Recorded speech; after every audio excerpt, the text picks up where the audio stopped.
Welcome. It's Indisputable. I'm your host, Richey. Good to be with you. We got a lot on the agenda today. My contributor breaking down news of the day, none other than Jordan Uhl, Rebel HQ contributor and host of Deep Dive, which is on Twitch. Top story of the day, a guy who can barely put a damn sentence together is polling 10 points ahead of Senator Raphael Warnock out of the state of Georgia. Yeah, I'm talking about Herschel Walker. Let me remind you of how silly Herschel Walker actually is. Here's the first video. Senator Lewis, one of the greatest senators that's ever been, and for African American, that was absolutely incredible. I think them to throw his name on a bill, the voting rights, I think is a shame. First of all, when you look at the bill, it just doesn't fit what John Lewis stood for, and I think they know that. The late John Lewis was not a senator. That's what you're running for, Herschel. Did you know that?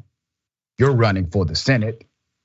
Also, he said that John Lewis was against the John Lewis Voting Rights Act. The silliness of it all. But it doesn't stop there. Here's more. I'll tell you something else I heard. Now think about this, because at one time science said man came from apes. Did it not? That's when you go to the science. Every time I read or hear that, I think to myself, you just didn't read the same Bible I did. Well, this was interesting though. If that is true, why are there still apes? Think about it.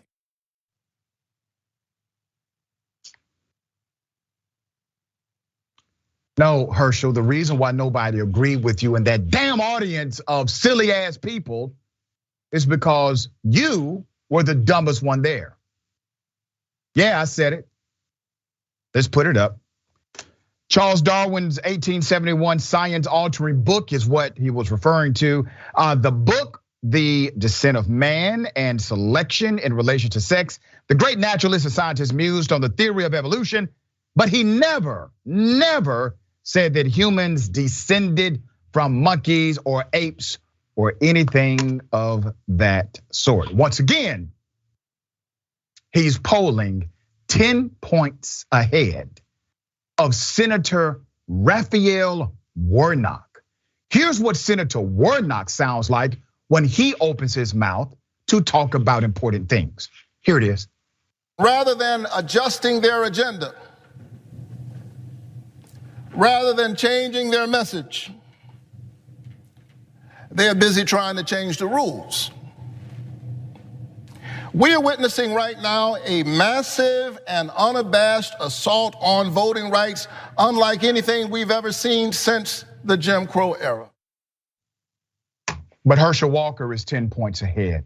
Herschel Walker is even more than 10 points ahead of every Republican he's running against for the US Senate in the Republican primary in the state of Georgia.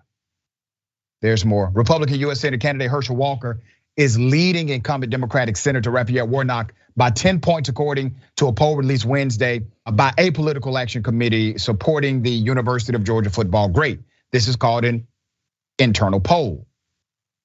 GOP Senate candidate Herschel Walker has boasted about graduating in the top 1% of his class at the University of Georgia. But recent evidence has come to light indicating that he actually did not graduate at all. Let me pause there. This man had that he graduated from college in his bio.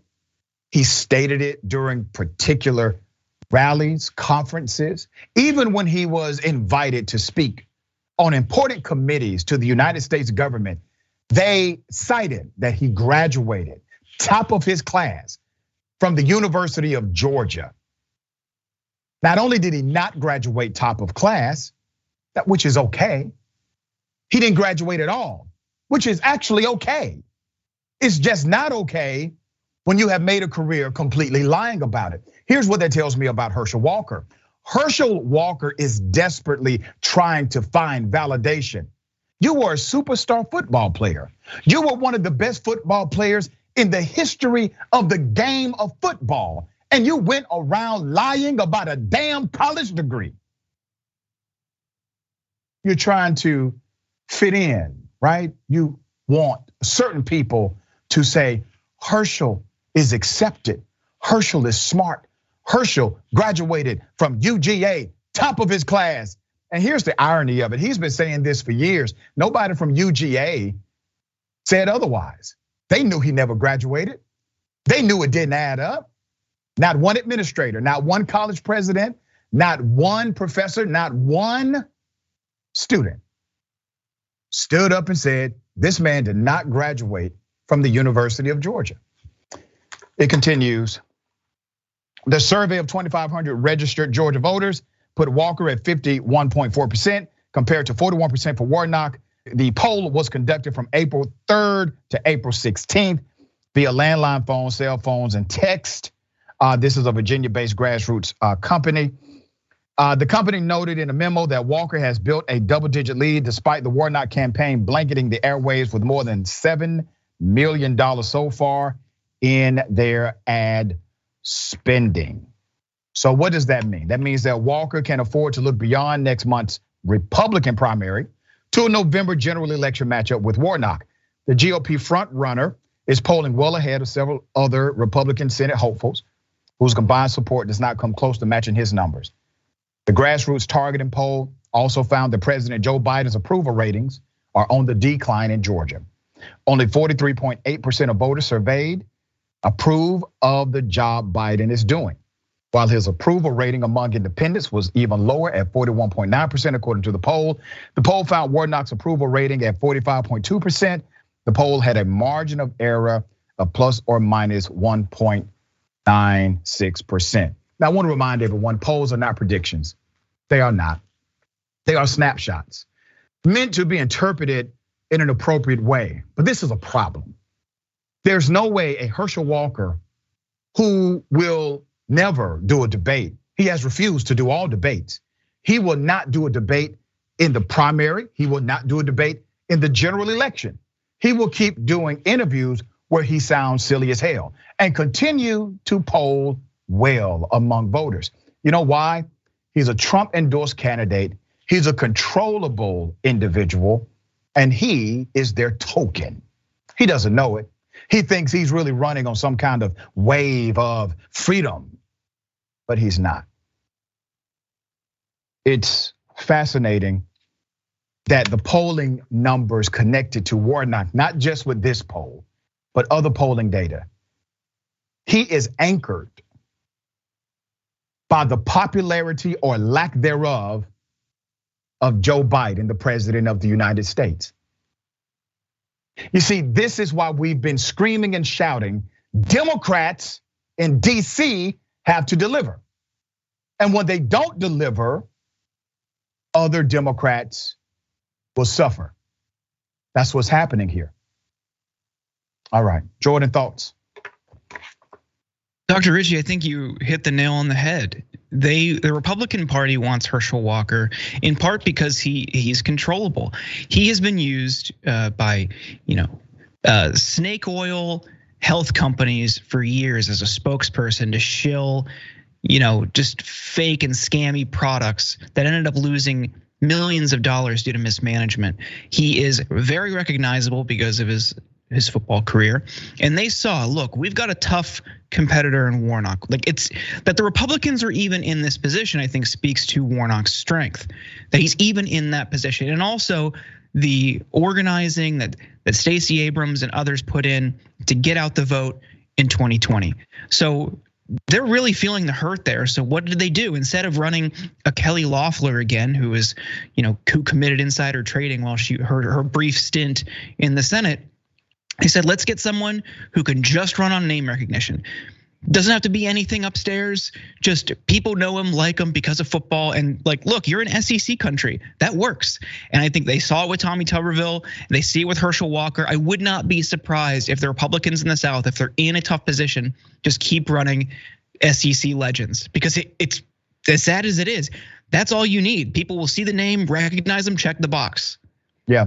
So damn sad. We're going to continue to follow this to the Warnock campaign. Wake up. Okay, see what's happening.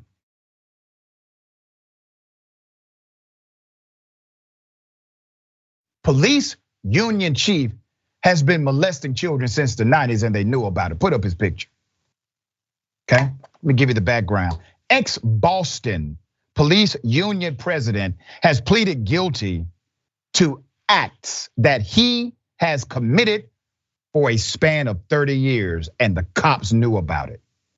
Patrick Rose, 67 years of age, faced a total of 33 charges in connection to rape and abuse of 6 children over various periods of time since the 90s. He pleaded guilty to 21 counts of child rape, sexual assault, and has been sentenced to 10 to 13 years. He should be sentenced until he dies, plus 10 years probation following his release. He previously pleaded not guilty and maintained his innocence, but changed his plea during a Superior Court appearance in Suffolk. Now, Rose, a former Boston police officer and president of the Boston Police Patrolmen's Association, was arrested on child sex charges in August of 2020. This came from allegations that he sexually assaulted a young relative starting when she was 7, okay? It was a family member. The victim, who is now a teenager, told police the assaults continued for 5 years until she turned 12. Rose allegedly touched her inappropriately, then asked her to perform sexual acts on him in his West Roxbury home. Rose was later charged with the rape and abuse of 5 other children. Prosecutors said most of the charges date back to the 90s, but at least one was within the last 2 years. Rose was allowed to remain on the force. I want you to hear this. He was allowed to remain on the force despite sufficient evidence found by internal investigators supporting allegations that he sexually assaulted a minor. That's according to documents released by the city last year. They released the documents. He gets investigated in the 90s. Internal Affairs said he did it. He's guilty. What do? They let him remain on the job, and then he becomes the head of the damn police union. Now, you still think these individuals are noble? Now, imagine if you are a good cop, right? With the Boston PD. You're a good cop. The guy who's in charge of your good cop coalition is an individual that other cops have proven by their investigation he's actually a child molester.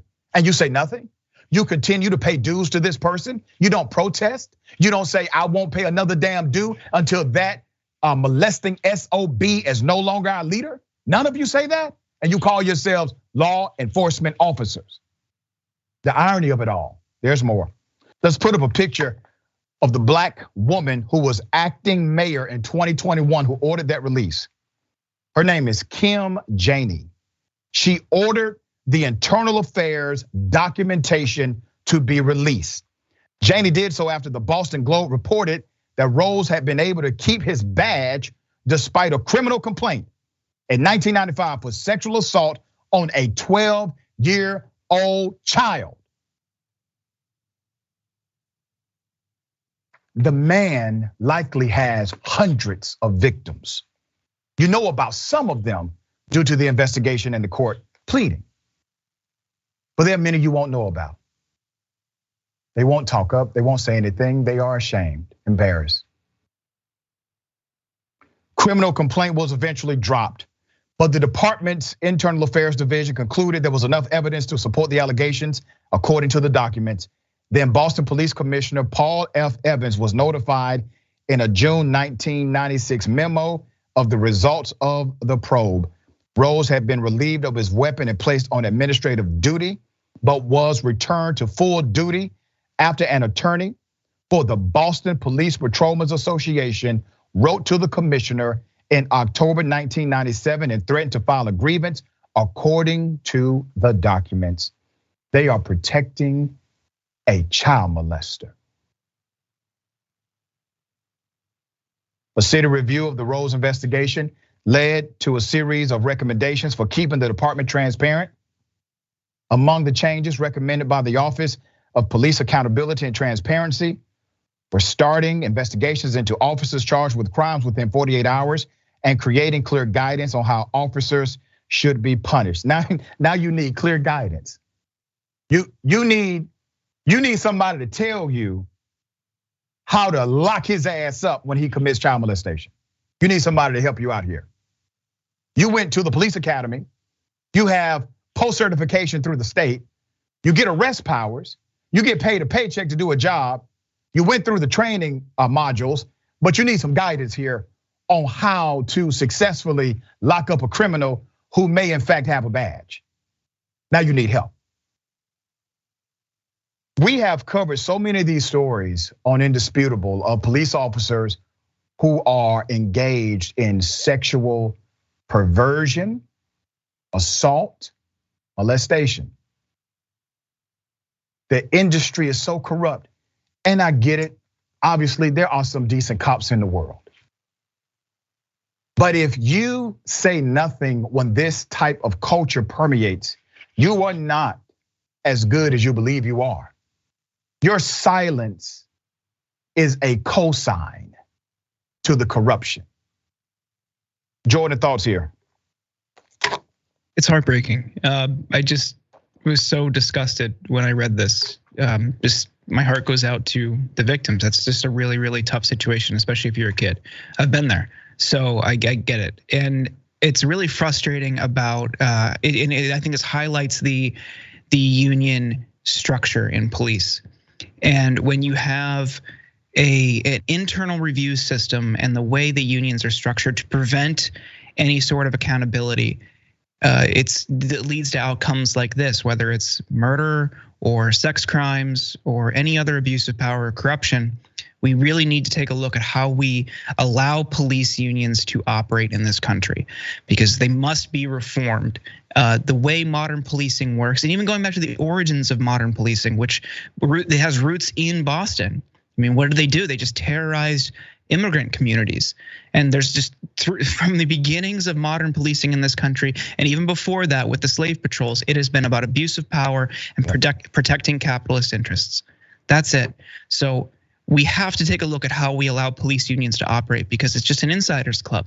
They'll protect themselves, and like you say, if they don't call it out, they're just as guilty, because they're covering for despicable people and reprehensible actions.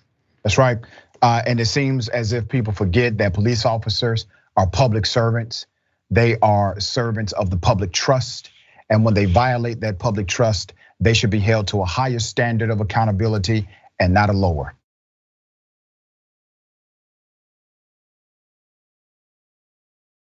Let me bring your attention to Iowa.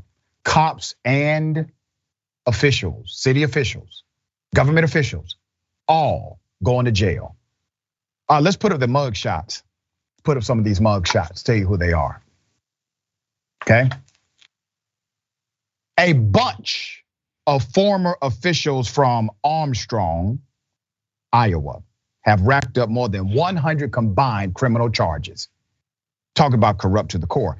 So in Iowa, in Armstrong, they have a population of approximately 875, but a clique of local officials, including the town's former mayor, his son-in-law, who's the town's former police chief, and the local ex-cop, are accused of single-handedly sending the tiny city's crime rate sky high.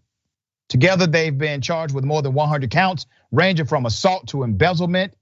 That's not even counting another dozen charges facing an alleged accomplice by a cop in a nearby town. From left to right, what you got? You got former Mayor Greg Baum.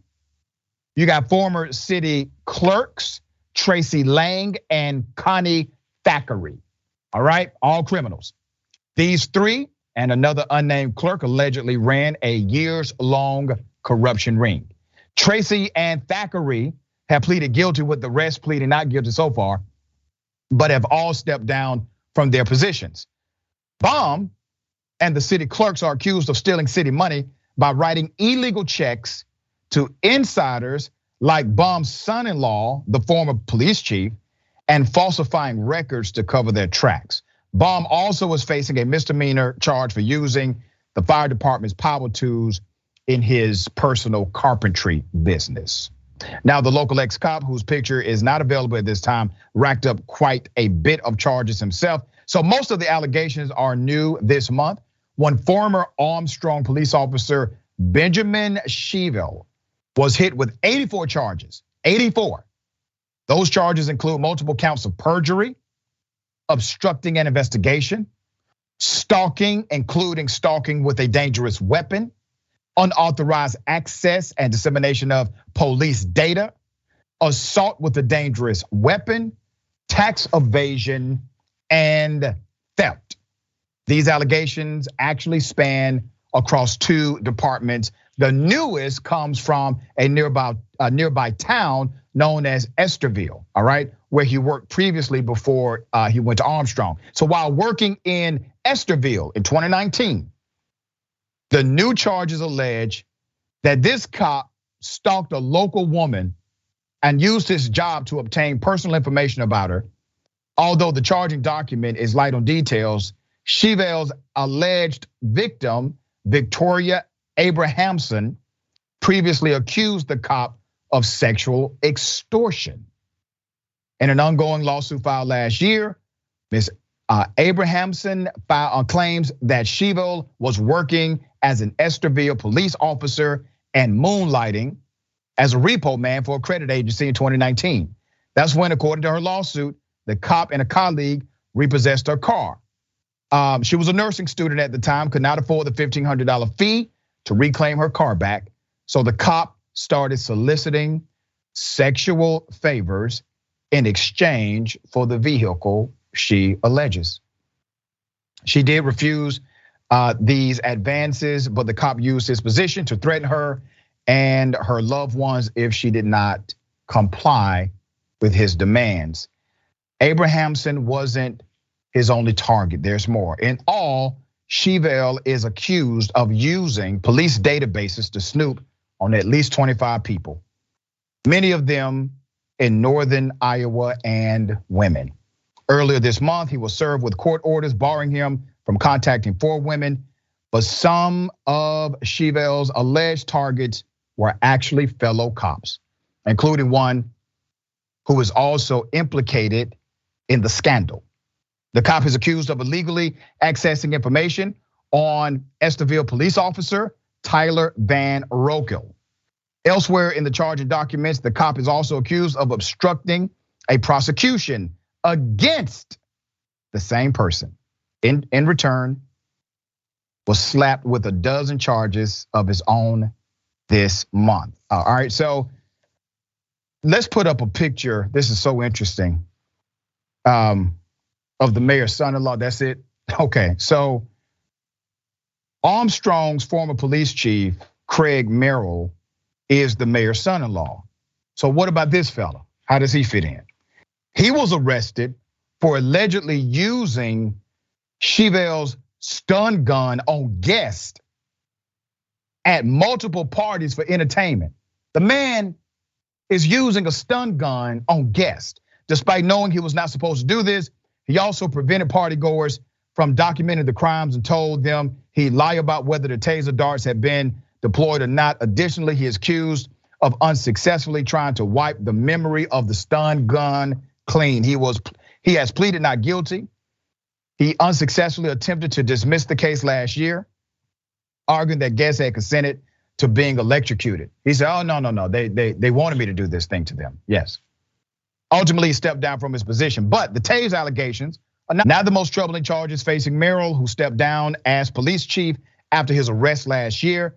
The former chief is also charged with ongoing criminal conduct for illegal financial gain, theft of checks worth more than $10,000, and illegally accepting an all expenses paid vacation from his supporters, right?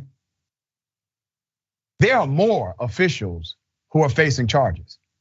We don't have enough time on this show to go down the list of all of the damn government workers who are actually part of this money-making, corruption, and criminal enterprise scheme. I just gave you some of the highlights. Once again, I thought most of them were good, right? Because if most of them are good, how does a culture like this permeate? They're rotten to the damn core, to the core. And why is it that all of them are down with this? Let me make it very plain, because I know some folks are gonna push back and say, well, Doc, this is just one group. It doesn't indicate the industry. You can't get 10 dope dealers together who will agree on all the corruption. You can't get 10 gangbangers together who will agree to this kind of corruption. Somebody will object. Somebody will say, I don't feel comfortable with that. But not the police. Jordan, thoughts? Again, I feel bad for the people who live there. This is a city with a population of what, just under 900. Yeah. What are you supposed to do in that situation? And when, for the cops that killed somebody, the judge dismissed it, and the mother of the victim who tried to seek justice was just flabbergasted. What recourse does she have? So, and outside of that, like all of these other things, trying to sexually coerce people, tasing people, abuse of power, corruption, all of these different things. What are you supposed to do if you live there and you're just an average person? So again, this really underscores the necessity to evaluate how we investigate and punish bad cops for bad behavior, because there isn't an effective system. Internal reviews very rarely ever work. Specifically on killings, it's what, 1 out of every 100 gets convicted. That is disgusting. So we have to wholly and substantively revisit how we handle bad cops for bad behavior. And I want to say this for the absolute record. I know that decent people exist in every industry, including policing. But let me give you this example. Do you remember when the Roman Catholic Church was in the middle of their media debacle because their priests were being exposed as child molesters? Remember that? And remember how the Catholic Church tried to cover it up, hide it, and to a large extent did. Remember that? When the company known as the Catholic Church decided not to engage in an exhaustive investigation and make sure that those monsters in priest costumes were held accountable, then the industry, the church, is well within the blaming circle. You now need to blame the entire organization. And that's what's happening with policing. If police officers are not willing to stand up and talk against these egregious crimes against people, then it is right, it is proper for people to judge every single one of you and generalize the industry. Only you can stop that. All right, we got more on the other side. It's Indisputable, stick and stay.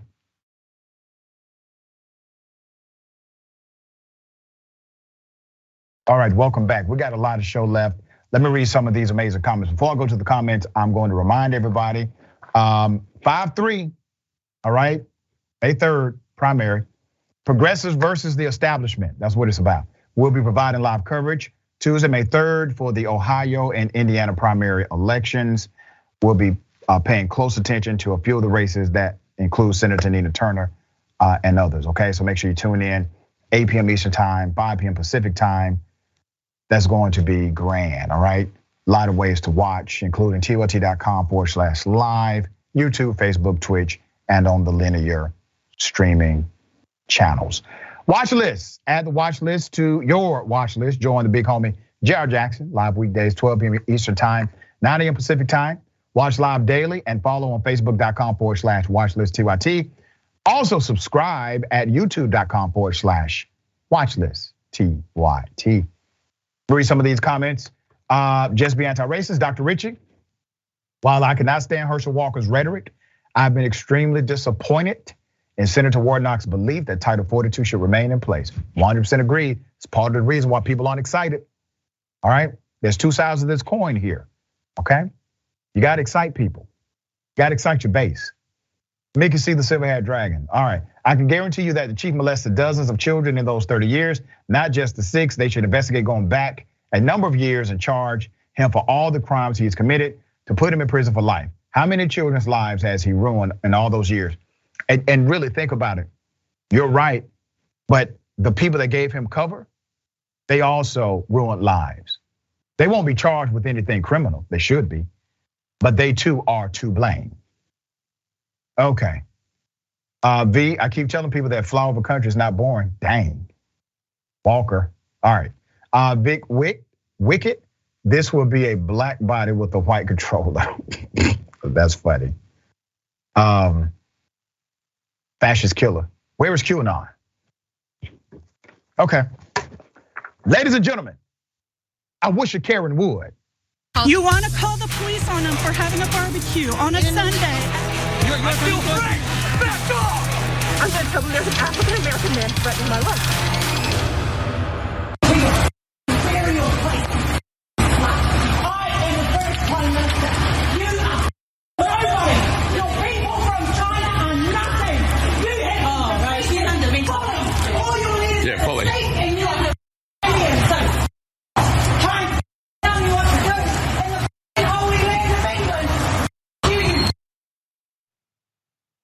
This is that holy land of England Karenicity.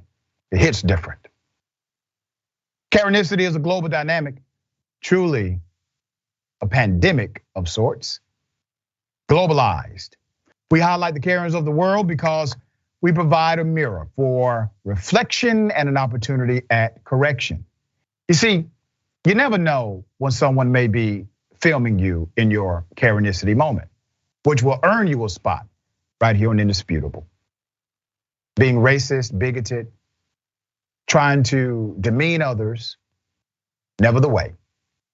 Be decent, be kind, or be embarrassed. Jordan, thoughts? This person, it seems like she's got serious mental health issues or delusions, separate from her blatant racism and xenophobia.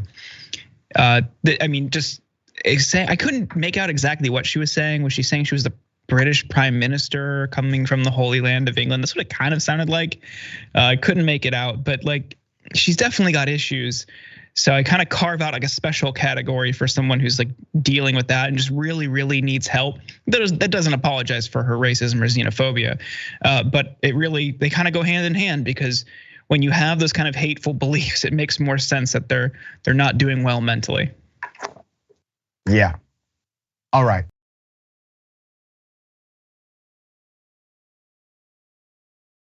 Well, let's talk about this one. Racist white woman slaps a restaurant worker. She's been charged with a crime. Let's put up a picture full throttle here, okay? That's what you call an OG Karen. This is a woman from Enid, Oklahoma, has been charged over a racially motivated attack on a black teen employee at Little Caesars, okay? Her name is Rachel Schuerman, that's her name.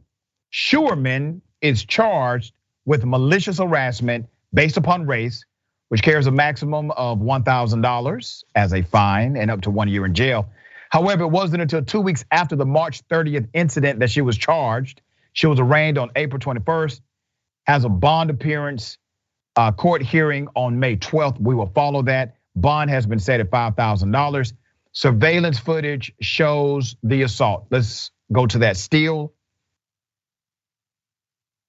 That is her literally getting out of her vehicle, opening her door at the drive-through to slap a teenager, a black teenager. 17-year-old Chris Beard was working as a drive-through cashier after school when Schuerman asked for an order of 2 pizzas and crazy bread. When she was informed they did not have crazy bread, she became irate. Chris then told her that if she came to the window, she could still get the 2 requested pizzas. All right, sounds reasonable to me, right? Listen, we're out of crazy bread, madam, okay? The irony here. We're out of crazy bread, but we, in fact, do have pizza left. Just come on around and I can accommodate that request, okay? Schuerman pulled around to the window and asked the working teen, "Do you want a diploma?" Chris responded, "Well, yes." The woman then said, "Listen here, N-word." The incident report shows Chris in turn asked, what? Schumann then replied, you heard me, you effing N-word.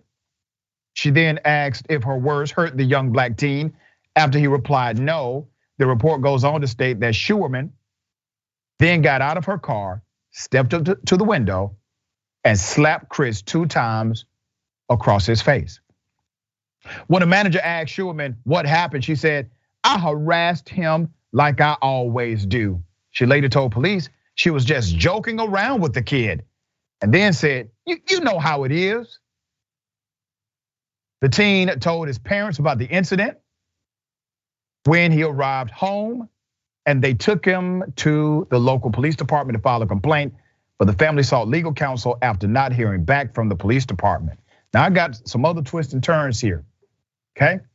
A teenager just got physically assaulted in your establishment. I'm talking to the manager who didn't do a damn thing. Teenager, a minor, gets assaulted by an adult. You should have filed the police report. You should have sworn out a warrant for the arrest, but you did not. You wanted to reason with the customer who just slapped one of your employees and called them the N-word multiple times. What kind of manager are you? What kind of person are you? There's more. The Garfield County DA, Michael Fields on the left, let's put him up, and the Enid Police Department Chief, Brian Skaggs on the right. Fields told local outlet KFOR that Enid police could not arrest Schumann because officers did not witness the misdemeanor with their own eyes. Have you ever heard of that before? You ever heard of that? You know why you haven't heard of it? Because it's a damn lie. That's why you've never heard of it. Witness testimony is reliable, but see, they actually had video here. They had witness testimony, you had a victim, and you had video. You had enough evidence to indict. You had enough evidence to do more than arrest. You literally had enough evidence for a grand jury to indict for a crime. But they said, oh, no. We didn't see it with our own eyes. How many crimes would the cops arrest people for if they just had to see the crime with their own eyes? This must be a special white lady privilege. I have never heard of this before in my natural life, ever. All right, even though there's surveillance footage, as I said, they initially said they couldn't do anything. Enid officers had to pass the case off to the DA, so prosecutors conducted their own investigation, a bunch of interviews, and then they finally put out the arrest warrant and locked her up. She proves the privilege exists. It took them weeks to do this, and they did not want to. And if it had not been for the parents of this young black male teenager who hired private counsel in order to get to the bottom of this, that woman would have gotten away with criminal assault of a minor. And nobody in the community, nobody in the chain of command, no one who's an authority figure in his life would have done the right thing by him. Not the city, not the cops, not his manager, but his parents did. What are we saying about the life of black youth when it takes this much for someone to be arrested for physically assaulting them on their job? Jordan, thoughts here? This story is so telling. So aside from you have like the funny detail, which is like the crazy bread thing, and like that, okay, that's absurd. But then think about what she said when she was explaining herself, right? Oh, I just harass him like I always do. So this is somebody who like revels in this. She asked the kid if she hurt him with her words, the N-word twice. And like you could infer in that, like she just did that because she knew that word is rooted in hate and racism and a lot of historical pain. So it reflects who she is on the inside. And then she's like, when the police got involved, she told them that she was just joking around. You know how it is. Like that's pretty telling too. It's like, oh, come on, guys, we're all racists here, and they just decide they declined to do anything anyway. Like it's like a perfect encapsulation of racism and white supremacy and policing in this country, just start to finish, the entire thing, all the characters involved. It's really absurd. I feel bad for the kid and his family. He certainly didn't deserve that. I can't imagine Crazy Bread is very good, let alone that great. It's really, really absurd. I feel bad for the kid. Yeah. All right, one correction, Jordan. Crazy bread is good. Okay. Okay, all right. We got more on the other side. It's indisputable, stick and stay.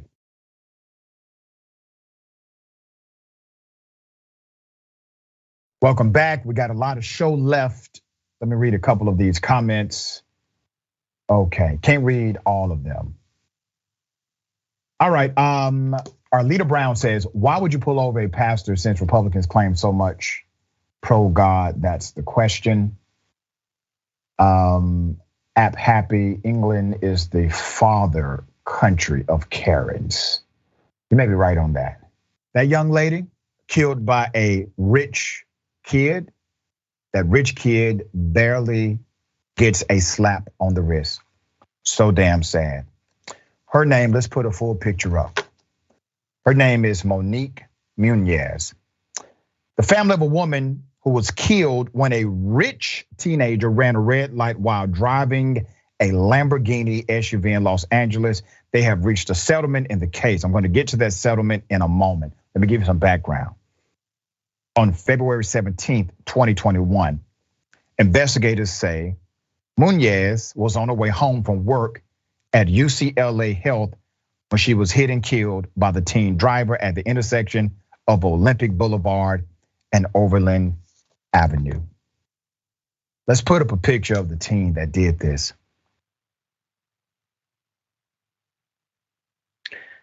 His name is Brendan Curie. 17 at the time, officials said Curie was speeding at 106 miles per hour at the moment of impact. According to prosecutors, he had been street racing against a female friend and swerving in and out of traffic for several blocks before the crash. That's according to prosecutors. Let me show you the crash scene. Okay, look at that. All right, he killed a person. Prosecutors confirmed the teen's provisional driver's license had been suspended at the time of the crash, not even licensed to drive. They also learned that he had been cited twice for speeding by the Beverly Hills Police Department in 2020, including driving 72 miles per hour on surface streets. Although the fatal crash happened on February 17th, Curie was not charged until April 7th. Relatives of the victim and activists had alleged the charges had not been filed earlier because of the wealth and influence of the teen's father. James Curie, described by Forbes as a multimillionaire who owned several real estate firms, manufacturing companies, and an e-commerce business. Before the deadly crash, Curie and his father often posted on social media platforms about their involvement in illegal speed exhibitions, often with each other. You see them there. It says, my son and I hanging out, cruising the hills. Everyone knows whose car is faster. Now, let me highlight a few elements so far.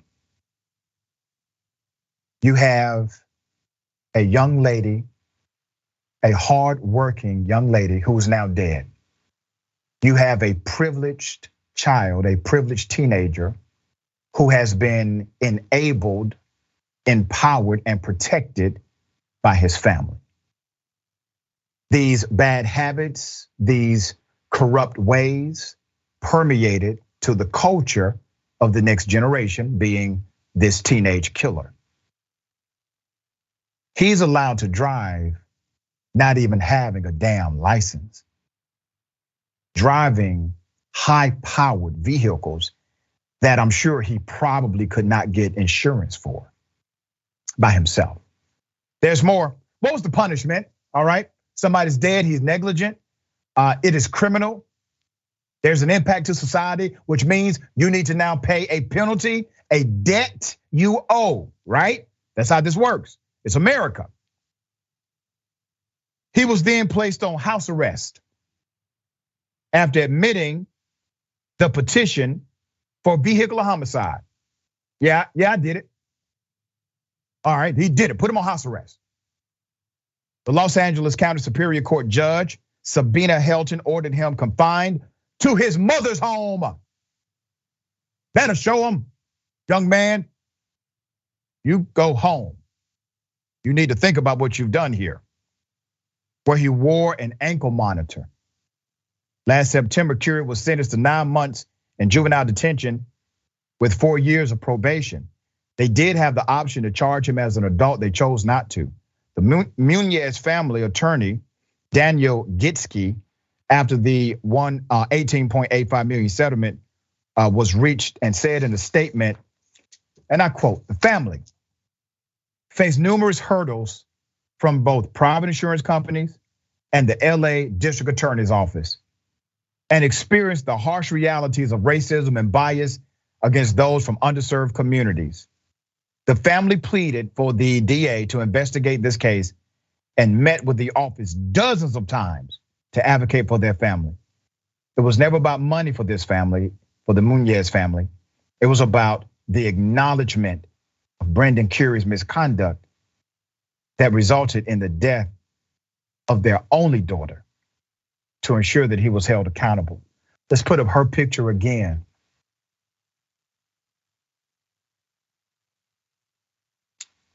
Hardworking, lawful, full of potential, enormous talent, killed by this guy. Put up his picture. Okay. The criminal justice system does not need to be fixed. It needs to be broken. It's working exactly as it was designed to work for people like him and not people like her. Jordan, thoughts on this case? I think that's it exactly. This is a family whose wealth and influence allowed them to continue living their lives unfazed, as a family mourns the loss of someone who did nothing wrong.